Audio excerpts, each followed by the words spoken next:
Ja, hier haben wir den ersten Blick auf das Topmodell. Das ist das iPhone 15 Pro Max.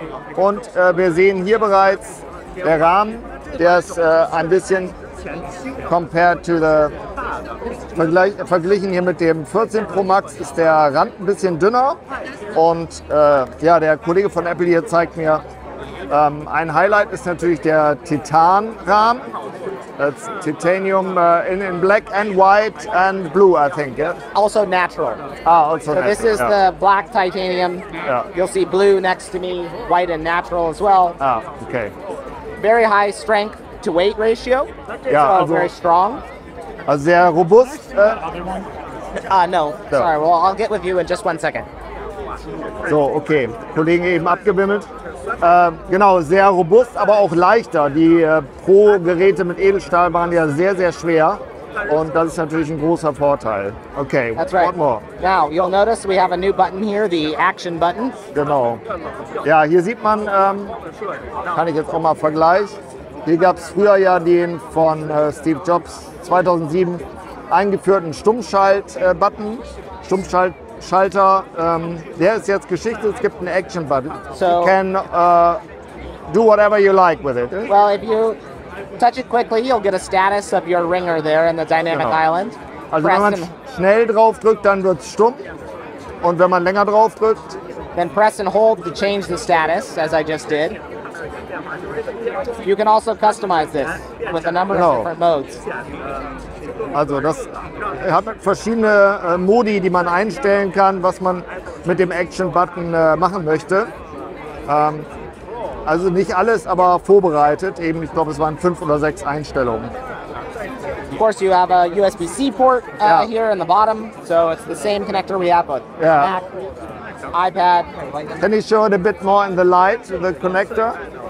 Ja, also gut, sieht profan aus, aber das ist natürlich schon eine Revolution für Apple. Hier USB-C. And it supports USB 3 speed and 4K video, 60 frames. Yes, there are different specs depending on the 15 versus the 15 Pro, so I would reference the website to get the precise specifications. Yeah. Of course, you've got a great set of cameras on the back. You have a updated 48 megapixel main camera. You still have a great ultra-wide camera and now the 5X telephoto camera, which together with the performance of the chip enables up to 7 different lenses while shooting. Okay, so let me explain in Germany. So if you put it around, wir haben ja die 3 Kameras, kennt man ja, aber hier beim Pro Max Modell ist das Tele vor allem nochmal deutlich aufgewertet. Das ist das erste, ich glaube, hier, I think this is the Tele Camera. Da ist erstmals so ein sehr starkes optisches Tele 5-fach vergrößert. Der Sensor ist auch 20% größer und auch die Hauptkamera hier 48 Megapixel ist auch ein größerer Sensor und auch die Ultraweitwinkelkamera, die nebenbei auch Makro macht, die ist auch verbessert. Also rundum überholtes Kamerasystem, das ist natürlich ein starkes Argument, um zum Pro zu greifen. Okay, and the processor.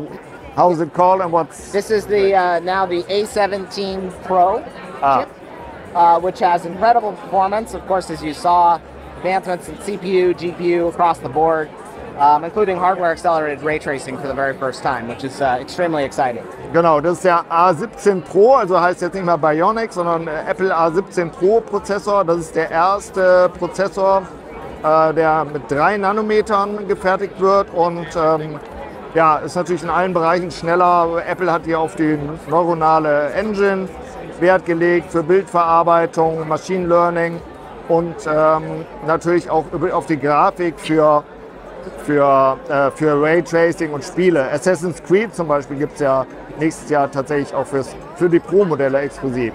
Hier sind so ein paar Fotobeispiele, wo man sieht, dass shows the combination of the new camera and the new processor that makes photo quality better. That's correct. So you have now an example of our 48 megapixel main camera. Yeah.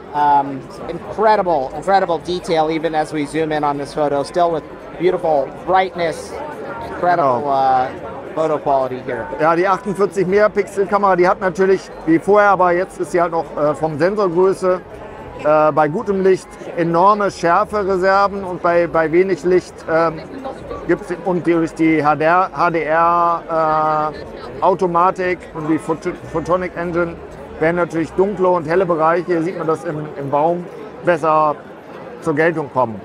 Sagt zumindest Apple und so sieht es auch aus erstmal. This is another example of now the 24 megapixel standard format.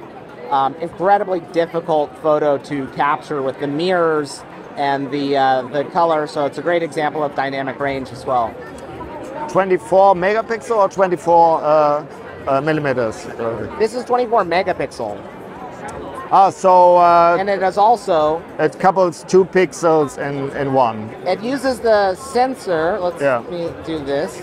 So from 84 megapixel to... Yeah, 24 millimeters is the focal length that was used, but it's also an example of the 24 megapixel okay. storage option. Okay, das war mir auch neu. Es gibt eine neue Option, sonst war es ja immer, dass immer 4 in 1 Pixel gebündelt wurden. Hier gibt es eine neue Option für 24 Megapixel Fotos, also da werden immer 2 Pixel gebündelt. Das müsste man nochmal ausprobieren. Spannende Sache. That's interesting. That was really new to me, the 24. Yeah, this is now optimizing a balance between excellent quality while still a convenient file size. Ja. Genau, die Dateien dürfen ja auch nicht so groß sein. Ja, okay. Okay, any other questions? I want to make sure we get to the folks behind you as well. Yeah, and the USB-C, the speed is higher than on the standard 15 Plus. Correct. Yeah. And can you show me the size difference of the normal Pro model?